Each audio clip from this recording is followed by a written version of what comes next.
네, 오늘 말씀을 같이 한번 읽겠습니다. 앞을 보시고 시작. 주님이 약속하신 진짜 복을 누리십시오. 아멘. 주님이 약속하신 진짜 복을 누리십시오라는 제목으로 말씀 전하겠습니다. 우리 앞뒤자 보시고요. 우리 마음을 담아서 축복하겠습니다. 사랑합니다. 축복합니다. 네, 사랑합니다. 축복합니다. 오늘 새해 둘째 주일 예배 동참하신 모든 지체들 우리 축복합니다. 그래서 올해도 이제 10하루가 지났습니다. 이제 12일째인데요. 매일 우리에게 선물같이 주어지는 시간을 여러분 잘 아끼셔가지고 오직 하나님의 뜻대로 살아가는 저와 여러분들에게 축복합니다. 올해 우리 교회 표어는 복음으로 사는 교회지요. 복음으로 산다는 것은 복음으로 인해 사는 것인 동시에 복음을 위해서 살아가는 것을 말합니다. 그럼 복음이 뭐죠? 이 땅에 오신 예수 그리스도, 주님을 통해 주어지는 구원, 영생, 하나님 나라가 바로 복음입니다. 그러므로 우리가 복음을 위해서 산다는 것은 복음이신 주님을 믿고 사는 것인 동시에 복음이신 주님을 전하며 사는 것이죠. 그때 우리 삶의 복음의 역사, 복음의 능력, 복음의 열매가 나타나게 되는 것입니다. 그래서 지난 시간에 우리는 마태가 전하는 복음의 핵심이 뭔지 먼저 나눴습니다. 마태가 전한 복음의 핵심이 뭐였죠? 주님께서 이 땅에 왕으로 오셨다. 우리가 좀 전에 찬양했듯이 영원한 왕이신 주님이 나에게 찾아오셨다. 이 말은 주님이 나를 다스리신다, 보호하신다, 책임져 주신다. 그러므로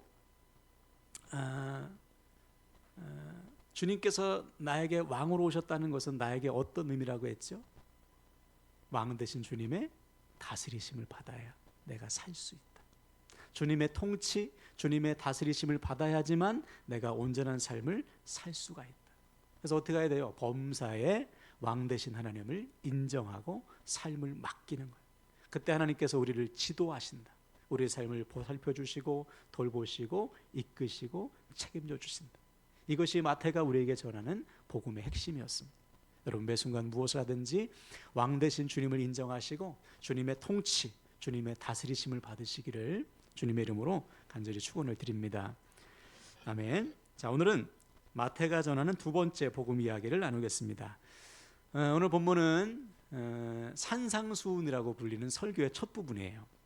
산상수훈은 주님이 산에 올라가서 전하신 말씀, 가르치신 말씀이란 뜻인데 누구에게 이 말씀을 가르쳤을까요? 주님께서 오늘 본문에 보니까 제자들에게 말씀을 가르쳤대요. 제자들. 자, 1절을 다시 볼까요? 1절. 예수께서 무리를 보시고 산에 올라가 앉으시니 제자들이 나온지라. 여러분 여기서 마태는 의도적으로 무리와 제자를 구분해서 말하고 있어요. 산에 올라갔을 때 무리들이 주님을 찾아왔는데 그 가운데서 누가 주님 앞에 가까이 나왔어요? 제자들이 나왔다. 즉 주님을 따르는 사람 중에는 두 종류가 있는 겁니다. 첫 번째는 무리, 그리고 제자들이에요. 무리가 뭘까요? 무리. 왜 많은 무리들이 주님을 따라왔을까요? 그 전장 마태복음 4장에 보니까 주님께서 하나님 나라의 복음을 전하고 가르치실 뿐만 아니라 무슨 사역도 하셨냐면 병든 자를 고치셨어요. 또 우리가 알듯이 물고기 2마리, 보리떡 5개, 막 오병이어의 기적도 막 나타내셨죠. 사람들을 치유하시고 먹이셨습니다. 그러니까 수많은 사람들이 무리를 지어서 주님을 따라다니고 있던 것입니다. 그리고 그 중에 누가 있었다는 거예요? 제자들이 있었다. 여기서 제자는 주님이 직접 택하신 12명의 제자뿐만 아니라 주님을 전심으로 따르는 제자들이 있었다는 거예요.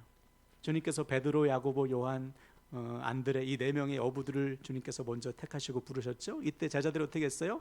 잡은 물고기와 배와 그물을 버려두고 주님을 따랐습니다. 왜? 주님을 따르는 길이 살 길이요, 주님을 따르는 것과 다른 것이 비교할 수 없이 주님을 따르는 길이 가치 있는 이름을 알았기 때문에 내가 영혼을 살려야지, 사람을 낚는 어부가 돼야지, 여기에 자기의 생명을 건 것이죠. 다른 것을 다 버리고 주님을 따른 거예요. 이것이 바로 제자인 거예요. 영생이신 주님을 따르는 사람들. 반면에 무리는 뭘까요? 무리. 자기의 이익을 위해서 주님을 따르는 사람입니다. 그래서 여기서 우리는 무리와 제자를 구분해야 돼요. 나는 무리에 속해 있나 아니면 제자에 속해 있나.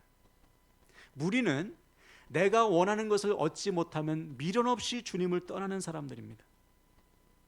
실제로 요한복음 6장에 보니까 그때도 수많은 사람들이 주님을 따라다니고 있었어요. 왜냐하면 오병이의 기적, 거기에 남자만 5천 명이 있었잖아요. 그러니까 주님을 따라다니는 사람들이 적어도 1만 명 이상이었다는 것입니다. 여자와 아이들 포함하면. 그 무리들에게 주님이 말씀하신 거죠.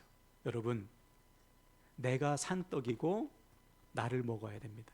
내 살을 먹고 내 피를 마셔야 여러분 영생을 얻습니다. 구원을 얻습니다. 그 말 여러분 복음이잖아요. 그렇죠? 우리를 위해서 살과 피를 다 찢으시고 쏟으신 주님을 믿는 자에게 영생이 주어진다. 이 말씀을 하시는 건데 사람들의 반응이 어땠을까요? 다 떠나갑니다. 왜?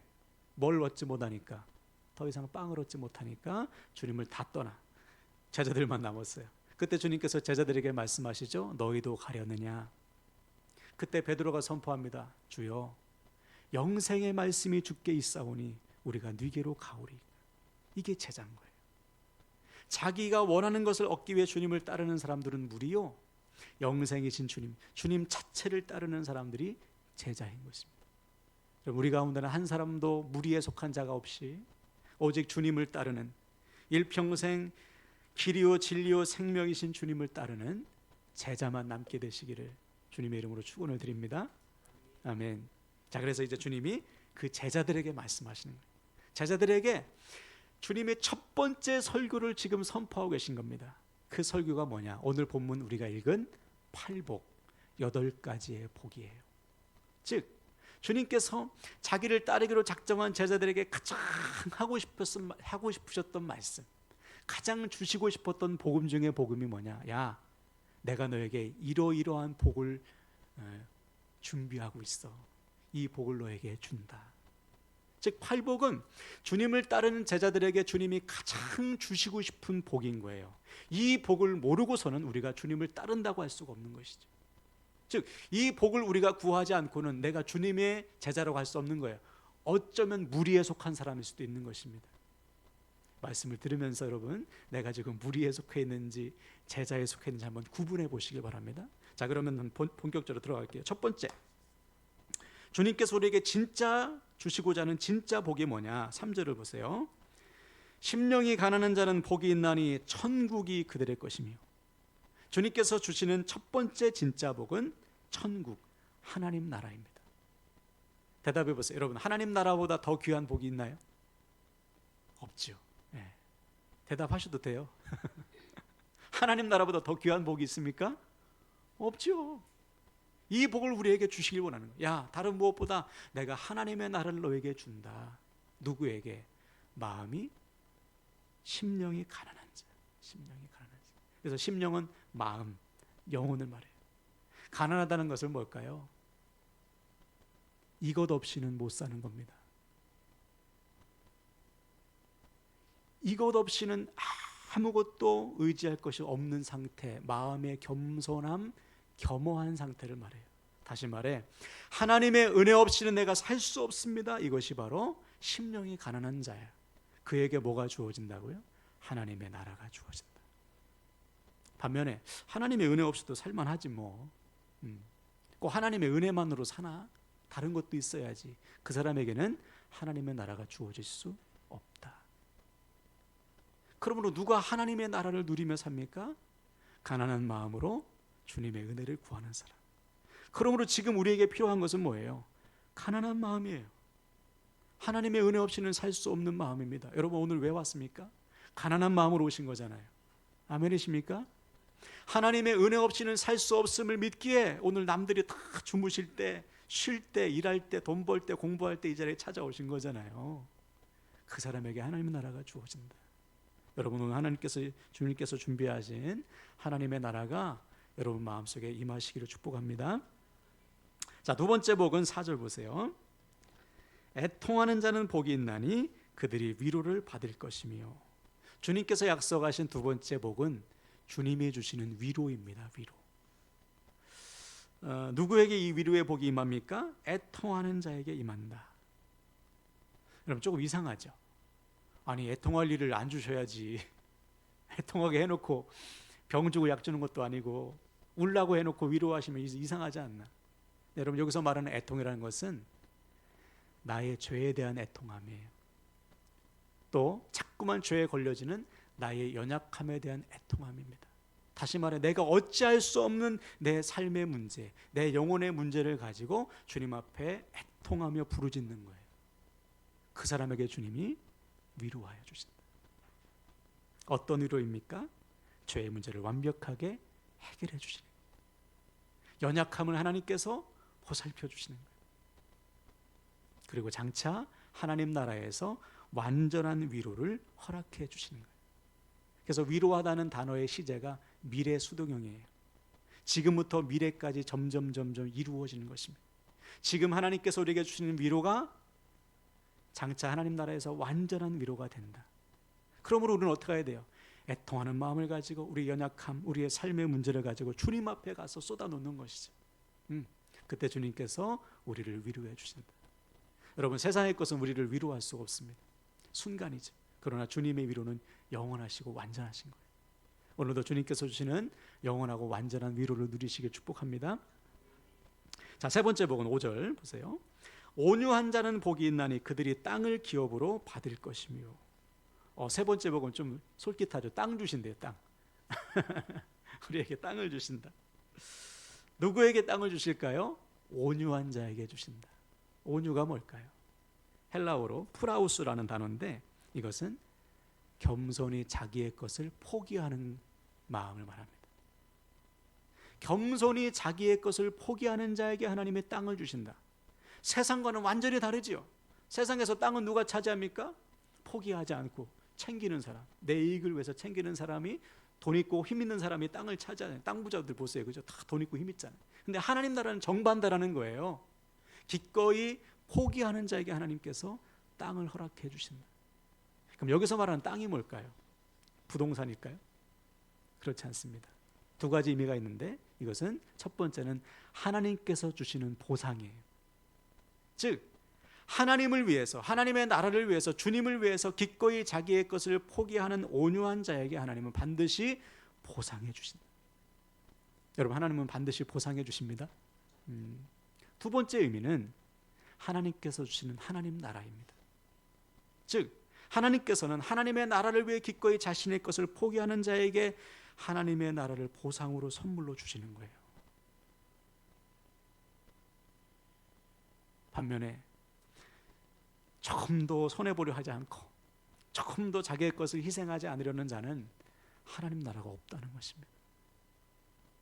여러분, 장차 하나님께서 우리에게 보상을 주실 하나님 나라를 믿으시고 또 우리의 희생과 우리의 헌신에 반드시 보상하실 하나님을 믿으시고 기꺼이 겸손히 자기의 것을 포기하는 온유한 삶을 실천하시기를 주님의 이름으로 간절히 축원을 드립니다. 아멘. 여기까지 들으시고 내가 기대했던 복과는 좀 다르네. 나는 좀 부자가 되고 그렇죠? 돈도 많이 벌고 높은 지위에 오르고 이것을 복이라고 생각하는데 주님이 말만 복은 완전 다르네. 좀 동떨어졌네. 혹시 이런 생각 갖고 계신 분 계시다면 여러분, 아니에요. 지금 주님께서 말씀하신 복과 비교할 수 있는 복이 세상에 있습니까? 영원한 하나님 나라, 주님의 위로하심, 그죠? 주님께서 우리에게 보상하실 영원한 하나님 나라의 상급과 바꿀 수 있는 것이 있냐 말이에요. 없어요. 이 복을 우리가 알아야지만 이 땅에서 무엇으로 살 수 있다는 것입니까? 제자로 살 수 있다. 이 복을 모르면 그냥 무리로 살다가, 교회 열심히 다니다가 무리로 살다가 그냥 끝나는 거예요. 하나님 나라 들어갈 수 없는 것이죠. 얼마나 억울합니까? 그죠? 천국 문턱에서 막 서 있으면 어떡해요? 제자로 들어가야죠. 들어오라는 거예요. 주님께서 야, 이 복을 너에게 줄 거야. 하나님 나라의 복이야. 들어와라. 문을 열고 들어와. 나를 따라. 그러면 이 복이 너에게 주어지는 거예요. 이제 세 번째 복까지 끝났으니까 잘 따라오셔요. 포기하지 말고 나하고 상관없는 복 아닙니다. 주님이 진짜 약속하신 복, 진짜 복이에요. 가짜 복이 아니에요. 자, 네 번째 복 6절 보세요. 의에 줄이고 목마른 자는 복이 있나니 그들이 배부를 것이며. 이것도 좀 솔깃하죠. 배부른다. 주님께서 주신 네 번째 복은 배부름의 복입니다. 배부름이 뭘까요? 헬라어로 배부름이란 주님께서 채워주시는 만족을 의미해요. 만족. 즉 주님께서는 우리에게 진짜 만족을 주시는 거예요. 누구에게? 의에 줄이고 목마른 자에게. 여러분, 세상의 것은 잠깐은 만족하죠. 아침 잡숫 오셨나요? 지금 배 다 꺼졌죠? 그런 거예요. 세상의 것은 아무리 많이 먹어도, 어제 우리 예배팀 식사했거든요. 구워 가지고 엄청 많이 먹었을 거예요. 근데 배 다 꺼졌죠, 그죠? 세상의 것은 그런 거예요. 아무리 채워도 만족이 없어. 근데 주님이 우리를 만족하게 하신다. 누구에게? 의에 줄이고 목마른 자에게. 의가 뭘까요? 의는 하나님과의 바른 관계입니다. 더 나아가 장차 주어질 영원한 하나님 나라. 그러니까 팔복은 다 하나님 나라와 연결되어 있어요. 즉 하나님과의 바른 관계를 위해서, 하나님의 나라를 위해서 의에 줄이고 목마른 자에게 하나님이 만족을 주신다. 그러니까 주님은 또 이런 말씀을 하셨어요. 요한복음 4장 14절 한번 읽어볼까요? 읽겠습니다. 시작. 내가 주는 물을 마시는 자는 영원히 목마르지 아니하리니 내가 주는 물은 그 속에서 영생하도록 솟아나는 샘물이 되리라. 아멘. 주님께서 주시는 물은 영원히 목마르지 않는, 영원히 우리를 만족시키는 영생의 물입니다. 이 만족을 우리가 이 땅에서 누리며 살아야 되는 거예요. 바울이 이것을 자족이라고 했죠. 난 자족해. 어떤 상황이 있든지 괜찮아. 모든 것을 할 수 있어. 비천해도, 가난해도, 풍부해도, 부유해도 그 상황에 내가 휩쓸리지 않아. 주님이 내 안에 계시게 나는 만족해. 이 만족을 누가 누려요? 제자들만 누릴 수 있다. 여러분, 상황에 휩쓸리지 마시고 주님께서 주시는 진짜 만족, 그리고 장차 주님께서 그 영원한 하나님 나라에서 주실 영원한 만족을 기대하며 주님 안에서 의에 줄이고 목마른 삶을 사시기를 주님의 이름으로 부탁을 드립니다. 아멘. 자, 5번째 복. 재밌죠? 그죠? 이 복이 나에게 주어졌다. 네. 점점 드리기 원합니다. 이런 마음속에. 자, 7절. 긍휼히 여기는 자는 복이 있나니 그들이 긍휼히 여김을 받을 것이며. 그렇죠? 주님께서 약속하신 5번째 복은 긍휼히 여김을 받는 복이에요. 여러분, 오늘 우리가 이 자리에 온 것은 주님의 긍휼하심 때문입니다. 네. 만약 이곳이 주님이 임재하시는 지성소라고 하면, 여러분 옛날 구약 같으면 여러분 저 문을 여는 순간 다 그냥 죽는 거예요. 제가 이 말씀 많이 드리죠. 정결하지 못한 사람 못 들어와요. 그죠? 1년에 한 번씩, 그것도 대제사장이 제비 뽑아가지고, 여러분 대제사장이 얼마나 두려웠을까요? 죽을 수도 있어요. 그죠? 내가 부정하면 제비를 뽑아야 돼. 복불복이요. 그러니까 얼마나 대제사장들이 거룩하고 정결한 삶, 하나님 앞에서 흠이 없는 삶을 살았겠어요. 그래서 선택된 자만이 지성소에 와서 하나님의 임재를 누리는데 우리는 그냥 막 들어오잖아요. 저 문을 열면서 내가 죽을 수 있나 이렇게 생각하며 들어온 분 계세요? 그냥 담대히 들어오죠.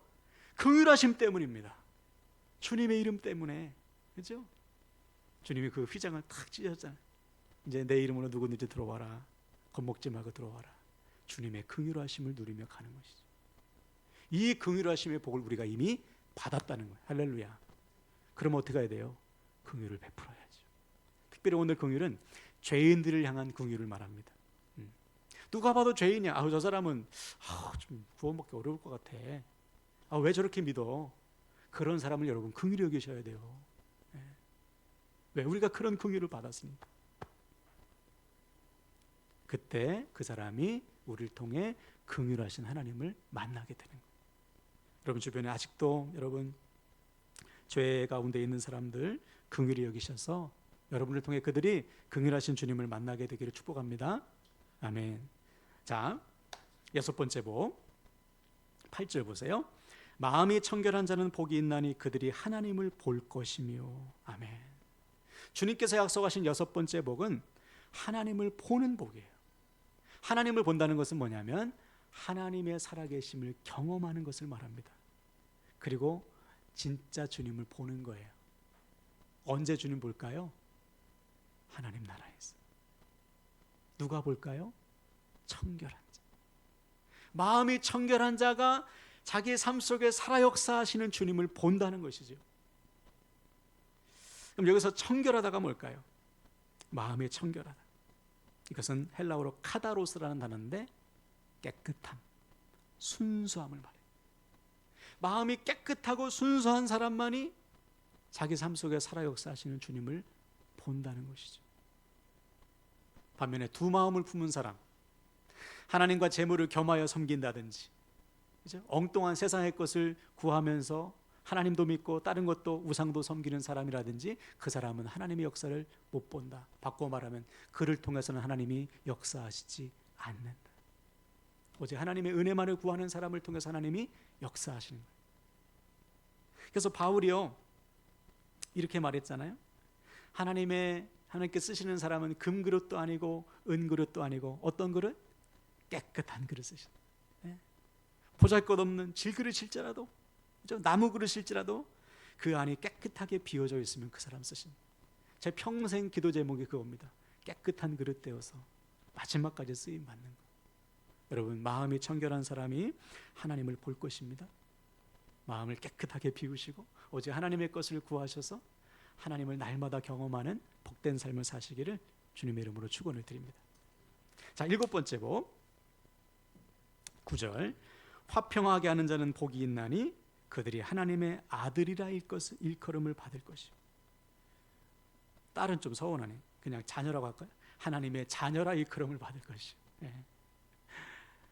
여러분, 하나님의 자녀가 되는 복이라는 것은 하나님 나라의 상속자가 되는 거예요. 하나님께서 주시는 상속을 받는 사람이 된다. 놀라운 복이죠. 내가 하나님의 상속자래. 하나님의 나라를 받고 하나님의 상급을 받고 하나님께서 준비하신 모든 것을 받는 아들, 딸이 된다. 누가요? 화평하게 하는 자. 그럼 화평하게 하는 자가 뭘까요? 하나님과 화평이 깨어진 자들로 하여금 하나님과 다시 화평케 하는 일, 또 화평이 깨진 사람들의 관계를 화목하게 하는 일을 애쓰는 사람이, 그 사람에게 하나님께서 상속을 주신다. 여러분, 이 일을 누가 하셨죠? 주님이 하셨잖아요. 그렇죠? 우리 주님이 이미 행하신 거예요. 그래서 고린도후서 5장 18절에 보니까, 제가 그냥 읽어드릴게요. 주님께서 우리를 하나님과 화목하게 하시고 우리에게 뭘 주셨냐면은 화목하게 하는 직분을 주셨대요. 주님께서 하나님과 화목이 깨어진 우리를 예수 그리스도의 피로 다시 회복해 주셨습니다. 관계를. 아멘이시죠? 주님의 피로 우리는 하나님과 다시 화목하게 되었어요. 그러므로 우리는 어떻게 해야 됩니까? 주님처럼 화목제물의 삶을 사는 거예요. 저 사람 하나님과 화목하지 못하구나. 하나님과 화목하도록 도와주는 것이죠. 이 사람에게 하나님께서 하나님의 자녀라는 상속의 복을 주신다. 여러분, 우린 평생 화목제물의 삶을 살아가야 됩니다. 근데 이게 힘들어요. 그렇죠? 전도 너무 힘들잖아요. 내 자식도 힘들고 부모 형제도 힘들고 남편도 힘들고 너무 힘들어. 여러분, 우리에게 주신 직분이 그거예요. 직분을 주셨다는 것은 순종하면 주님이 역사하신다는 거예요. 아멘이시죠? 화목하게 된 직분을 잘 감당하셔서 우리 모두 다 하나님의 상속자로 복을 받으시기를 주님 이름으로 축원을 드립니다. 자, 이제 마지막 잘 따라오셨습니다. 마지막 8번째 복 10절 보세요. 의를 위하여 박해를 받은 자는 복이 있나니 천국이 그들의 것임이라. 그렇죠? 마지막 8번째 복은 첫 번째 복처럼 하나님의 나라가 주어지는 복이에요. 즉 8복은 1부터 8까지 다 하나님 나라와 연결되는 복입니다. 누구에게 이 복이 주어진다고요? 의를 위해서 박해를 받은 사람, 하나님의 뜻과 하나님의 나라를 위해서 기꺼이 희생을 감수하는 자에게 하나님의 나라가 주어진다. 왜죠? 하나님 나라와 비교해서 더 큰 복이 없기 때문에 기꺼이 하나님 나라를 위해서 희생하는 거예요. 우리가 나중에도 나누겠지만, 그렇죠? 밭에서 보물이 발견됐으면 모든 재산을 팔아서 보물을 찾듯이, 그렇죠? 하나님의 나라라는 무엇과도 비교할 수 없는 복을 위해서 내 삶의 모든 것을 희생하기를 감수하는 것. 그 사람이 하나님 나라를 차지하는 것이지, 하나님 나라 뭐 별거 있겠어? 이렇게 살아가는 사람들은 하나님 나라를 받을 수가 없는 것입니다. 그러므로 사랑하는 여러분, 우리가 정말 하나님 나라를 구하고 있다면 하나님 나라를 위해서 받는 고난을 두려워해서는 안 돼요. 이제 우리 청년들 또 우리 부모 세대 직장에서 직장생활할 때 얼마나 고민되고 갈등될 때가 많습니까? 하나님의 자녀로서 살아야 되나 아니면 적당히 좀 살아야 되나? 그럼 그때 기꺼이 고난을 택하시기 바랍니다. 예. 세상의 방법을 택하면 당장의 이익은 있을 수 있어. 근데 뭐가 없다는 거예요? 하나님 나라가 없을 수도 있다. 예. 기꺼이 하나님 나라를 위해서 고난을 감수하셔서 하나님 나라의 복을 누려야죠. 그래서 주님께서 11절 이렇게 약속하셨죠. 11절 12절 보세요. 나로 말미암아 너희를 욕하고 박해하고 거짓으로 너희를 거슬러 모든 악한 말을 할 때는 너희에게 복이 있다. 기뻐하고 즐거워하라. 하늘에서 너희의 상이 큼이라. 너희 전에 있던 선지자들도 이같이 박해하였느니라. 그렇죠. 주님을 위하여 고난을 받는 것 기뻐해라. 왜? 하늘에서 상이 크다. 너희 믿음의 선배들 선지자들도 다 그렇게 고난을 받았다. 그래서 바울이요 로마서 8장 18절에서 그렇게 고백하죠. 현재의 고난은 장차 우리에게 주어질 영광과 비교할 수 없다. 여러분 영광을 바라보시고 상급을 바라보시고 현재의 고난을 감당하시기를 주님의 이름으로 축원을 드립니다. 아멘. 자, 말씀을 마무리합니다. 오늘 우리는 산상수훈의 말씀을 나눴어요. 주님은 제자들에게 진짜 복이 뭔지 알려주길 원하셨습니다. 무리들이 구하는 가짜 복, 세상의 복, 잠깐 없어질 복이 아니라 주님을 따르는 제자들에게만 주어질 진짜 복이 뭔지 정확하게 알려주시길 원하셨어요. 물론 이 말씀이 참 어렵습니다. 말씀을 준비하면서도 내가 이 말씀대로 살고 있나? 내가 의를 위해서 정말 핍박을 받고 있나? 그죠? 내 심령이 정말 가난한가? 마음이 청결한가? 저도차도 순종하지 못하고 있는 말씀이에요. 그러나 주님께서 이 말씀하신 목적은 이렇게 살아야 된다는 것입니다. 누구라면? 주님의 제자들이라면. 이것이 바로 제자들의 삶이요, 이렇게 살아갈 때 우리는 세상이 아닌 하나님께서 주시는 복을 누릴 수가 있구나.